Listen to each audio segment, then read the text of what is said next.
evening, Team Lane's End. My bedtime story is called The Bog Baby. It's by Jean Willis and Gwen Millard. Long ago when we were little, me and Chrissy did something bad. We said we were going to Annie's house to play, but we didn't. We went fishing, all by ourselves, which wasn't allowed. Chrissy said there was a magic pond in Bluebell Wood. It was only ever there in the spring. When it rained, it made a huge puddle in the dell and pond creatures came. We could fish for newt, she said. I won't tell if you don't. So we went. We found the pond. It was squelchy round the edges. The bluebells squeaked under our boots. We fished and fished, but we didn't catch a newt. We caught something much better. We caught a bog baby. He was the size of a frog, only round and blue. He had boggly eyes and a spiky tail, and I do remember he had ears like a mouse. He came swinging through the flowers stalk and jumped into the water. He floated up and down on his back, and he sucked his toes. That's when I fished him out. He didn't struggle. He sat in my hand and looked surprised. He was as soft as jelly, like he had no bones. Then we stroked him. He flapped his wings. They were no bigger than daisy petals. They seemed too small for him to fly. Chrissy said he might be able to fly if we blew on his wings. We blew and blew, but all we did was blow him into the mud.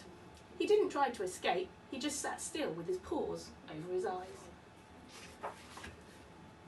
We put him in a jam jar, took him home and hid him in the shed. He was our bog baby. He wasn't meant to be a secret. We wanted to show Mum, but we daren't. If we did, she would know we didn't go to Annie's. We made our bog baby a beautiful home in a bucket. Gravel, shells, clean water. Whenever he saw us, he jumped up and down. We picked him up and played with him. He was very ticklish. We fed him on cake crumbs. We loved our bog baby. Our friends loved him too. We sneaked him into school in a margarine tub. When the teacher wasn't looking, he played in the sand pit and the water tray. In the afternoon, he slept in his tub on a piece of damp cotton wool. Chrissy made him a collar and lead, and we took him for walks in the field. Once, a crow nearly ate him, but we scared it away just in time. We took great care of our bog baby, at least we tried, but he got sick. He didn't jump up and down anymore. He went pale and his wings dropped. He didn't touch his cake crumbs. We gave him all sorts, but he spat them out. We wanted to ask Mum for help, but we daren't because of Annie. The bog baby got thinner. He wouldn't walk on his lead. He hid under his shell. He wouldn't come out, no matter how much we loved him. Mum found us in the shed. Chrissy wouldn't say why we were crying. We'd promised not to tell, but I blabbed. Mum wasn't angry though. When she saw who was in the bucket, she smiled and her eyes went misty. She said she hadn't seen a bog baby since she was little. Please make him better, we cried. We love him so much. I know, she said, but the bog baby is a wild thing. He doesn't belong here. He isn't meant to eat cake or walk on a lead or sleep in a tub. She picked the bucket up and we followed her.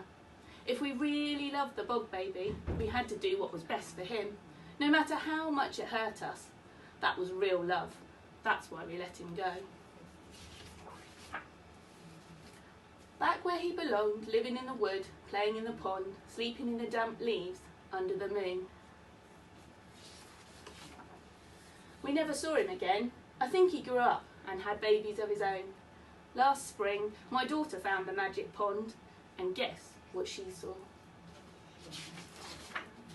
Hundreds of bog babies swinging through the bluebells, catching flies, floating on their backs, sucking their toes. And that's what she told me, and that's what I believe. And that's the end. Sleep tight, Lane's End.